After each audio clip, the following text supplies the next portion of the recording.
প্রকৃতির পালা বদলের সাথে বাঙালির সম্পর্ক খুব নিগুড়। ঝুম বৃষ্টি, কালবৈশাখী ঝড়, কনকনে শীত আর হোক না চৈত্রের খটখটে রোদ, সবই যেন নতুন রূপে বিমোহিত করে মন প্রাণকে।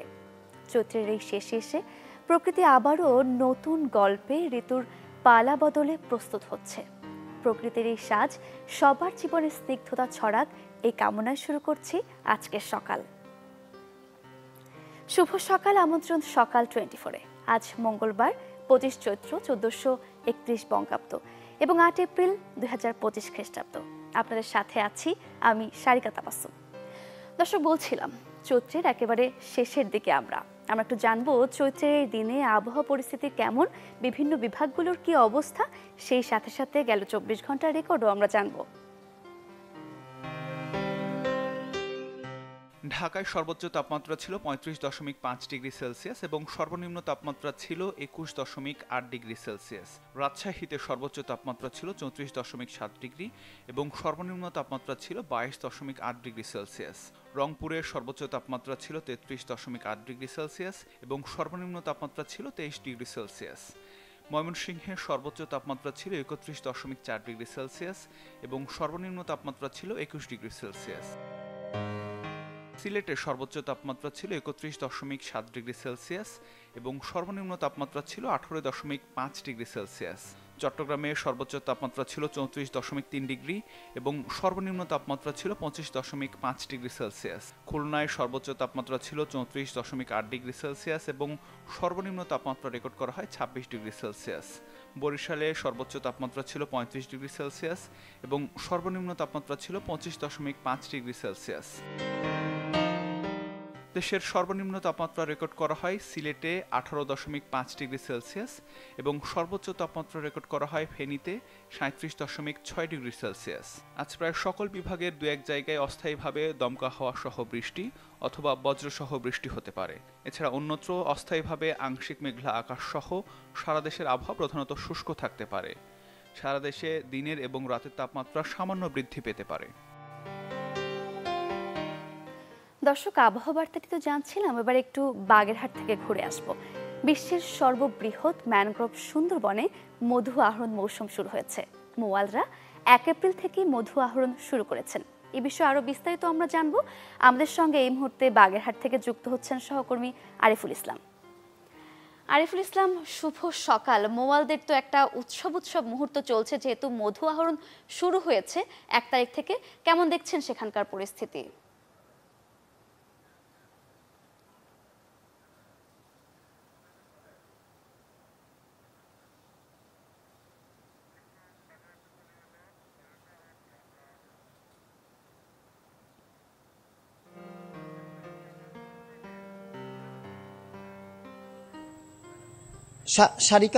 সারিকা, শুভ সকাল আপনাকে। আপনি জানেন যে বিশ্ব ঐতিহ্য সুন্দরবনের মধু সারা দেশব্যাপী খুব আকর্ষণীয় এবং অনেকে শখ করে এই সুন্দরবনের মধু খেয়ে থাকে। প্রতি বছর এপ্রিল এবং মে এই 2 মাসে কিন্তু মধু আহরণ করে মৌয়ালরা।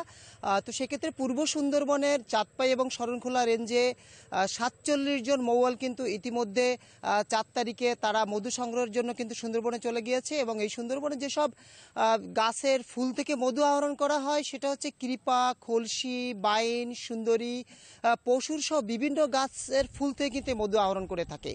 আর এই যে মধু, আপনি জানেন যে জিআই পণ্য হিসাবে কোনো দেশের ভৌগোলিক অবস্থান, মাটি, পানি, প্রকৃতির উপর নির্ভর করেই কিন্তু আসলে জিআই পণ্য স্বীকৃতি দেওয়া হয়। তো সেক্ষেত্রে গেল বছরের 26 সেপ্টেম্বর সুন্দরবনের যে মধু 43তম জিআই পণ্য হিসাবে কিন্তু স্থান পেয়েছে। তো এই মধুর কদর কিন্তু সবসময় বেড়েই চলেছে। আগে যেমন মধু মানুষ খেত, দিন দিন কিন্তু এই মধুটা আরও আকর্ষণীয় হয়ে যাচ্ছে, দামও কিন্তু আসলে বেড়ে যাচ্ছে। আর এই সুন্দরবনের যে মধু সেটা কিন্তু অনেকেই এই 2 মাসে কিন্তু এই মধু আহরণ করে কিন্তু অনেকে তারা স্বাবলম্বী হয়ে থাকে। এবং শুধু তাই নয়, সুন্দরবনের পাশে যেসব জনবসতি তারা কিন্তু নিজেরা বাক্সা তৈরি করে মৌমাছি এনে মৌমাছি সেই সুন্দরবন থেকে কিন্তু মধু আহরণ করে যে সুন্দরবন থেকে যে মৌমাছি মধু নিয়ে আসে তারা এই বাক্সা থেকে কিন্তু মধু আহরণ করে অনেকেই কিন্তু আসলে স্বাবলম্বী হয়ে থাকে। সেক্ষেত্রে অনেক মানুষকে আমরা দেখি যে বিভিন্ন সময় যে এই বছরের 2 মাসে কিন্তু মধু আহরণ করে বেশ তারা অনেকটাই স্বাবলম্বী হতে পারে। তো সেক্ষেত্রে গেল বছরে যে 23 এবং 24 অর্থ বছরে প্রায় 100 মেট্রিক টন কিন্তু মধু উৎপাদন হয়েছে পূর্ব সুন্দরবন থেকে, আর 30 মেট্রিক টনের বেশি মোম উৎপাদন হয়েছে। এবছর 100 মেট্রিক টনের বেশি এবং প্রায় 40 মেট্রিক টন মোম কিন্তু পরিকল্পনা নেওয়া হয়েছে যে তার লক্ষ্যমাত্রা সেটা উৎপাদিত হবে বলে যে পূর্ব সুন্দরবনের যে বিভাগীয় বন কর্মকর্তা কাজী মোহাম্মদ নুরুল আমিন তিনি আমাকে জানিয়েছে। তো এই সুন্দরবনের মধু 2 বছর কিন্তু এখানে মধু আহরণ বন্ধ ছিল, যেহেতু সুন্দরবন বিভিন্ন সময় আগুন লেগে যায় মধু আহরণের সময়, এই জন্য কিন্তু বেশ কিছুদিন বিভিন্ন জায়গায় বিভিন্ন কম্পার্টমেন্টে কিন্তু এই মধু আহরণ বন্ধ রয়েছে। এবার কিছু জায়গায় কিন্তু এই মধু আহরণের সুযোগ দিয়েছে। এই ছিল আপাতত সর্বশেষ বাগেরহাট থেকে। আরিফুল ইসলাম, আপনাকে অসংখ্য ধন্যবাদ। দর্শক, আমরা সুন্দরবনের মধুর কথা জানছিলাম। মধু আহরণ শুরু হয়েছে 1 তারিখ থেকে এবং মৌয়ালরা ভীষণ ব্যস্ত সময় পার করছে এবং এই মধুর চাহিদা কিন্তু সারা দেশই রয়েছে। গেল বছর এটি জিআই পণ্য হিসেবে স্বীকৃতি পেয়েছে। দর্শক, আমরা মধুর খবর জানছিলাম, এবার একটু আমরা আমের খোঁজ খবর নিয়ে আসি। আসছে বৈশাখ মাস, আর বৈশাখ মানেই আমের মৌসুম। এরই মাঝে বিভিন্ন জেলায় বৃষ্টি ও শিলাবৃষ্টিও হয়েছে। আমের খোঁজ খবর আমরা জানবো। আমরা চলে যাব চাঁপাইনবাবগঞ্জ থেকে, সেখান থেকে যুক্ত হবেন আমাদের সহকর্মী আনোয়ার। শুভ সকাল। আমরা বলছিলাম আমের কথা বললেই কিন্তু চাঁপাইনবাবগঞ্জের আমের কথা শুরুতেই চলে আসে। এবার আমের গুটি কেমন দেখছেন, আসলে কেমন, চাষিরা কতটা আশাবাদী? সারিকা, শুভ সকাল আপনাকে। আসলে ক্যালেন্ডারের হিসেব অনুযায়ী আর 2 মাস পর বাজারে নামবে চাঁপাইনবাবগঞ্জের বিভিন্ন জাতের সুস্বাদু সব আম। আমের রাজধানী খ্যাত এই জেলার বাগানগুলোতে এখন শোভা পাচ্ছে নানা জাতের আমের গুটি। এরই মধ্যে আগাম আসা মুকুলের গাছগুলোতে আম কিছুটা বড় হয়েছে, যা দৃশ্যমান। আর দেরিতে আসা মুকুলের গাছগুলোতে গুটি এখন মার্বেল আকৃতির, কোথাও কোথাও আরও কিছুটা ছোট আকৃতির অবস্থায় রয়েছে। তবে চলতি মৌসুমে গাছ ভরা মুকুল যখন স্বপ্ন দেখাচ্ছিল বাম্পার ফলনের, তখন আবহাওয়ায় মুকুল থেকে কাঙ্ক্ষিত গুটি না আসা কিছুটা দুশ্চিন্তায় রয়েছে চাষিদের মাঝে। তার উপর গত 2 সপ্তাহ ধরে চলমান খরা এবং মৃদু তাপপ্রবাহে আমের গুটি কিছুটা ঝরে পড়তে শুরু করায় উদ্বিগ্ন আম চাষী ও ব্যবসায়ীরা এই অঞ্চলের। ফলে আমের কাঙ্ক্ষিত ফলন নিয়ে কিছুটা শঙ্কা থাকলেও, যেমনটি আপনি বলছিলেন বৃষ্টিপাতের বিষয়টি, তো গত 6 তারিখ চাঁপাইনবাবগঞ্জে 2 মিলিমিটারের মতো বৃষ্টিপাত হয়েছে।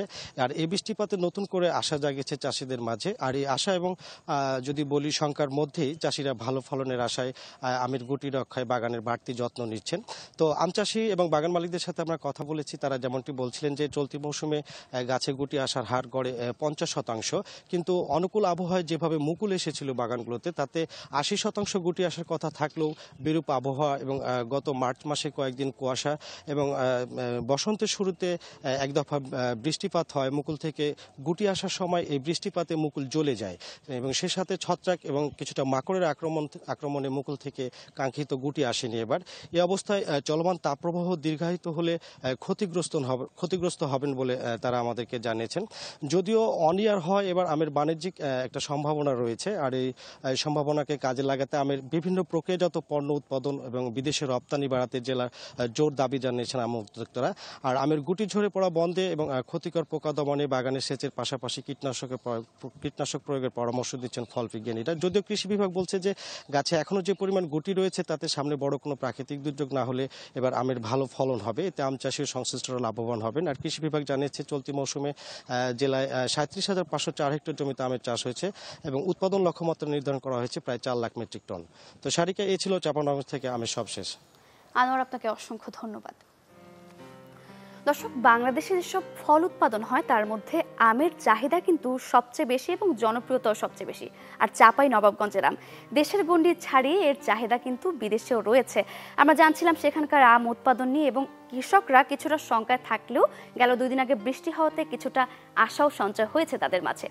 দর্শক, এবার একটু আমরা চলে যাব পত্রিকাতে, দেখব আজকের দিনের সব প্রধান শিরোনামগুলো। চোখ বুলাবো পত্রিকার প্রথম পাতায়। আমরা একটু শুরুতে সমকালের প্রধান শিরোনামগুলো দেখে নেব। যুক্তরাষ্ট্র থেকে বড় আকারে আমদানি বৃদ্ধির প্রতিশ্রুতি, ট্রাম্পকে ডক্টর ইউনূসের চিঠি, এলএনজি আমদানিতে কয়েক বছর মেয়াদে চুক্তির অঙ্গীকার, চিকিৎসা যন্ত্রপাতি সহ প্রধান পণ্যে 50% শুল্ক হ্রাস, তুলা, গম, ভুট্টা, সয়াবিন ও স্ক্র্যাপ আমদানিতে শুল্কমুক্ত সুবিধা অব্যাহত রাখা। গাজার পাশে বাংলাদেশ, জুলুমের প্রতিবাদ, বিশ্বজুড়ে বিক্ষোভ সমাবেশ।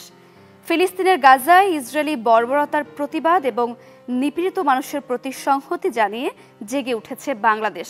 গণহত্যা বন্ধ ও গাজাবাসীর প্রতি সমর্থন জানিয়ে গতকাল সোমবার রাজধানী সহ সারা দেশে সংহতি সমাবেশ ও বিক্ষোভ করেছে নানা শ্রেণী পেশার মানুষ। বিনিয়োগ করতে বিদেশিরা কি চান শুনে সহযোগিতার বার্তা।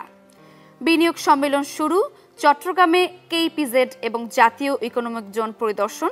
50 দেশের পাশাপাশি অংশ নিচ্ছেন দেশি বিনিয়োগকারীরা। দর্শক, সমকালের প্রধান প্রধান শিরোনামগুলো আমরা দেখছিলাম, প্রথম পাতায় চোখ বুলাচ্ছিলাম। এবার একটু আমরা চলে যাব প্রথম আলোতে, দেখে নেব প্রথম আলোর প্রথম পাতার প্রধান প্রধান শিরোনামগুলো। গাজার প্রতি সংহতি জানিয়ে বিক্ষোভ আমরা সমকালেও পড়ছিলাম।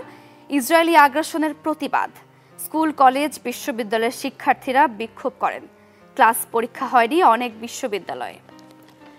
শুল্ক 3 মাস স্থগিত রাখার অনুরোধ, ট্রাম্পকে ইউনুসের চিঠি। লক্ষ্য ডিসেম্বরে ভোট, জুলাইয়ের মধ্যে ভোটের কর্মপরিকল্পনা ঘোষণার চিন্তা নির্বাচন কমিশনের। আগামী ডিসেম্বরে জাতীয় সংসদ নির্বাচন আয়োজনের লক্ষ্যে প্রস্তুতি নিচ্ছে নির্বাচন কমিশন। এজন্য প্রাথমিক প্রস্তুতি শেষ করে আগামী জুন জুলাইয়ের মধ্যে ত্রয়োদশ জাতীয় সংসদ নির্বাচনের কর্মপরিকল্পনা ঘোষণা করার চিন্তা করছে সাংবিধানিক এই সংস্থা। দর্শক, প্রথম আলো শিরোনামগুলো আমরা দেখছিলাম, অল্প করে একটু আমরা কালের কণ্ঠের শিরোনামগুলো এবারে দেখে নেব। ডিসেম্বরে ভোটে অনড় বিএনপি আমরা পড়ছিলাম প্রথম আলোতেও। ট্রাম্পকে ইউনুসের চিঠি, একই শিরোনাম। সংস্কার কমিশনের প্রস্তাবে মিডিয়া ধ্বংসের চক্রান্ত, বহু বিষয়ে দ্বিমত বিশেষজ্ঞের। গণমাধ্যম রাষ্ট্রের গুরুত্বপূর্ণ স্তম্ভ, একে বস্তুনিষ্ঠ, স্বচ্ছ, জবাবদিহি ও বিশ্বমানের করে গড়ে তোলার জন্য অন্তর্বর্তী সরকারের চাওয়া অত্যন্ত যৌক্তিক ও সময়োপযোগী। বাংলাদেশে বাণিজ্যে ঘুষ, দুর্নীতি সহ নানা অশুল্ক বাধা দেখা দিচ্ছে যুক্তরাষ্ট্র। বাংলাদেশ শুল্ক মূল্যায়ন ডব্লিউটিওকে অবহিত করেনি। দরপত্র মূল্যায়নের স্বচ্ছতার অভাব নিয়েও উদ্বেগ। ক্রয় প্রক্রিয়ায় প্রভাব খাটানো সহ নানা অভিযোগ। ঘুষের কারণে লাইসেন্স ও অনুমোদন পেতে বিলম্ব। 4 দিনের বিনিয়োগ সম্মেলন শুরু, নতুন উদ্যোক্তাদের জন্য বিশেষ তহবিল ঘোষণা। দর্শক, কালের কণ্ঠের শিরোনামগুলো আমরা দেখছিলাম। এবার একটু আমরা দৈনিক ইত্তেফাকে চলে যাব। গাজায় গণহত্যার প্রতিবাদে বিক্ষোভে উত্তাল সারা দেশ। সড়কে নেমে শিক্ষক শিক্ষার্থীদের বিক্ষোভ। এশিয়া ও ইউরোপের শেয়ার বাজারে বড় ধস। ভারতে 20 লাখ কোটি রুপির বাজার মূলধন কমেছে। একদিনে 50,000 কোটি রিয়াল হারিয়েছে সৌদি। যুক্তরাষ্ট্রে আরও 100 পণ্য শূন্য শুল্কে বাংলাদেশে রপ্তানির সুবিধা দেবে সরকার। যুক্তরাষ্ট্রের বাণিজ্য বিভাগে চিঠি দিয়েছেন বাণিজ্য উপদেষ্টা।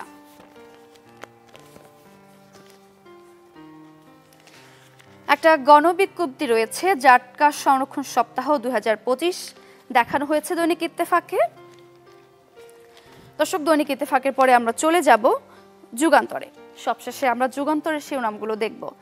প্রস্তাবিত শুল্ক 3 মাস স্থগিত চায় ঢাকা। গাজা ইসরায়েলি আগ্রাসন ও বর্বরতার প্রতিবাদ, বিক্ষোভে উত্তাল সারা দেশ। বিভিন্ন স্থানে ব্যবসা প্রতিষ্ঠানে হামলা ভাঙচুর, গাজায় গণহত্যার প্রতিবাদ। ফিলিস্তিনের গাজায় গণহত্যার প্রতিবাদে বের হওয়া বিক্ষোভ মিছিল থেকে দেশের বিভিন্ন স্থানে ব্যবসা প্রতিষ্ঠানে হামলা ভাঙচুর হয়েছে। সোমবার চট্টগ্রাম, সিলেট, কক্সবাজার, বগুড়া, গাজীপুর ও কুমিল্লায় এসব ঘটনা ঘটে। স্টার্টআপ খাতের নতুন উদ্যোক্তাদের সহায়তা আসছে 900 কোটি টাকার তহবিল। আইন সংশোধন না হলে বিদ্যমান সীমানায় ভোট, ইসি আনোয়ারুল। জাতীয় সংসদের নির্বাচনী এলাকার সীমানা আইনের সংশোধনী পাশের অপেক্ষায় নির্বাচন কমিশন। সংশোধনী পাশ না হওয়া পর্যন্ত সংসদীয় আসনের সীমানা পুনর্নির্ধারণের কাজ শুরু হবে না। দর্শক, যুগান্তরের শিরোনামগুলো পড়ছিলাম, এই ছিল তবে আজকের দিনের সব প্রধান প্রধান শিরোনামগুলো। সময় হলো সকাল 24-এ ছোট্ট একটা বিরতির। ফিরছে আরও আয়োজন নিয়ে, আমাদের সঙ্গেই থাকুন।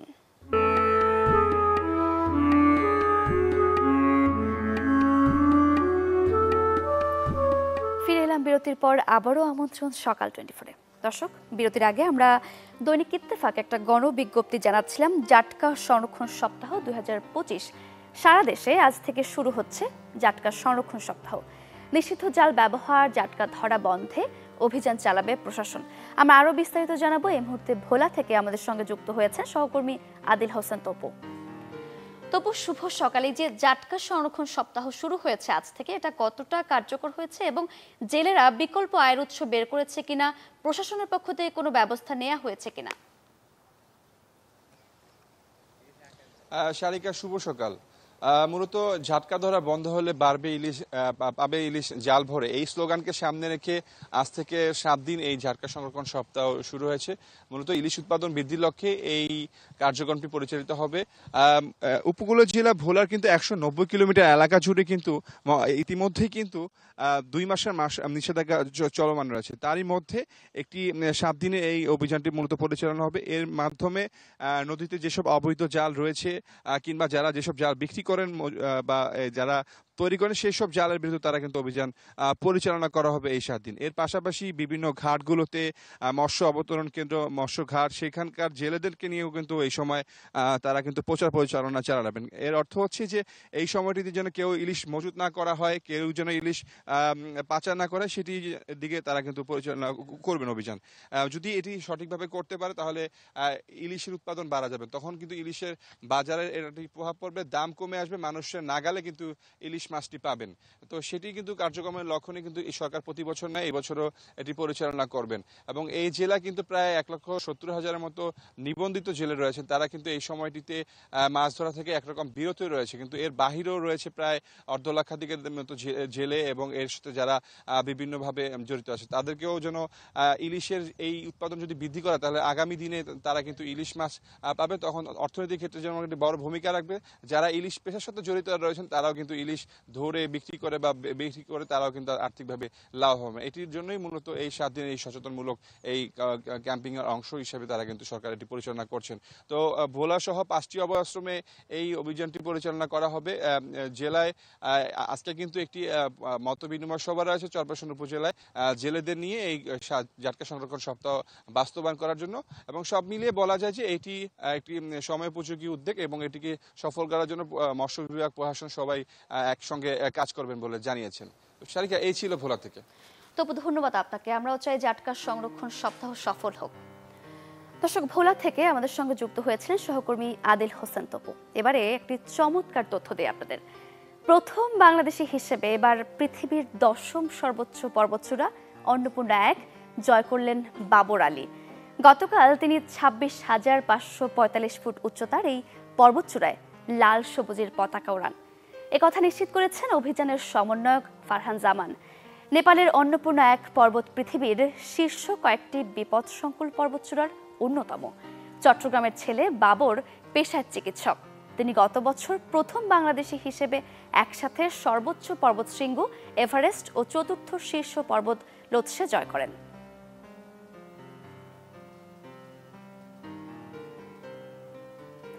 দর্শক, অনেক তথ্যই তো জানলাম, এবার একটু জন্মদিনের শুভেচ্ছা জানিয়ে আসি। আজকের এই দিনটিতে আপনাদের কিংবা আপনাদের আপনজনের যাদের জন্মদিন তাদেরকে সকাল 24-এর পক্ষ থেকে জানাই অনেক অনেক শুভেচ্ছা। দর্শক, আপনাদের পাশাপাশি আজকের এই দিনে কোন কোন বিখ্যাত ব্যক্তির জন্মদিন আমরা এক নজরে জানবো এবারে। 1938 সালের এই দিনে জন্মগ্রহণ করেন ঘানার কূটনীতিবিদ এবং জাতিসংঘের 7ম মহাসচিব কফি আন্নান। তিনি এবং জাতিসংঘ যৌথভাবে নোবেল শান্তি পুরস্কার লাভ করেন। নেলসন ম্যান্ডেলা প্রতিষ্ঠিত আন্তর্জাতিক সংগঠন দ্য এল্ডার্সের চেয়ারম্যান হিসেবেও তিনি দায়িত্ব পালন করেছেন। 1940 সালের এই দিনে জন্মগ্রহণ করেন লেখক ও সাংবাদিক গোলাম মুর্শিদ। তিনি তার চিন্তার ব্যাপ্তি, গভীরতা, ঋজুতা, স্বকীয়তায় বাঙালিদের মধ্যে অনন্য ব্যক্তিত্বে পরিণত হয়েছেন। 50 বছরেরও বেশি সময় ধরে তার লেখনীতে প্রকাশ পেয়েছে সাহিত্য, ইতিহাস, সংস্কৃতি ও সমাজ নিয়ে উল্লেখযোগ্য 30টিরও বেশি বই ও অসংখ্য প্রবন্ধ। স্বীকৃতি হিসেবে পেয়েছেন বাংলা একাডেমি পুরস্কার ও ২১ পদক। ১৯৮২ সালের এই দিনে জন্মগ্রহণ করেন ভারতীয় অভিনেতা আল্লু অর্জুন। ভারতীয় সিনেমার সর্বাধিক পারিশ্রমিক প্রাপ্ত অভিনেতাদের একজন তিনি। আল্লু অর্জুন ২০১৪ সাল থেকে ফোর্বস ইন্ডিয়ার সেলিব্রিটি ১০০ তালিকায় অন্তর্ভুক্ত হয়ে আসছেন। তিনি জাতীয় চলচ্চিত্র পুরস্কার, ৬টি ফিল্মফেয়ার পুরস্কার এবং ৩টি নন্দী পুরস্কার সহ একাধিক সম্মাননা অর্জন করেছেন। দর্শক, ৮ এপ্রিল বিখ্যাত ব্যক্তিদের জন্মদিন নিয়ে জানছিলাম। এবারে আমরা জানবো ৮ এপ্রিল এই দিনটিতে বিগত বছরে কি কি উল্লেখযোগ্য ঘটনা ঘটেছিল, কেন এই দিনটি ঐতিহাসিক। চলুন তবে এক নজরে জেনে আসি এসব তথ্য। ১৫১৩ সালের এই দিনে জুয়ান দা লিওন যুক্তরাষ্ট্রের দ্বীপ ফ্লোরিডা আবিষ্কার করেন। ১৮৫৭ সালের আজকের এই দিনে সিপাহী বিদ্রোহের সৈনিক মঙ্গল পাণ্ডের ফাঁসি দেওয়া হয়। ১৯১৩ সালের আজকের এই দিনে চীনে প্রথমবার পার্লামেন্ট চালু হয়। আর ১৯৪৬ সালের আজকের এই দিনে লিগ অব নেশনসের শেষ অধিবেশন অনুষ্ঠিত হয়। ১৯৬২ সালের এই দিনে পারস্য উপসাগরে ব্রিটিশ জাহাজে বোমা বিস্ফোরণ হলে প্রায় ২৩৬ জন নিহত হয়। আর ১৯৭১ সালের আজকের এই দিনে ভারতের ত্রিপুরায় বাংলাদেশি শরণার্থীদের জন্য ৯টি শরণার্থী শিবির খোলা হয়। দর্শক, ইতিহাসের এই দিনে নিয়ে আমরা জানছিলাম। আয়োজনের একেবারে শেষ পর্যায়ে আমরা চলে এসেছি। দেখা হবে নতুন দিনে নতুন সব তথ্য আর আয়োজন নিয়ে। সে পর্যন্ত ভালো থাকুন, সুস্থ থাকুন, চ্যানেল 24 এর সাথেই থাকুন। শুভ সকাল।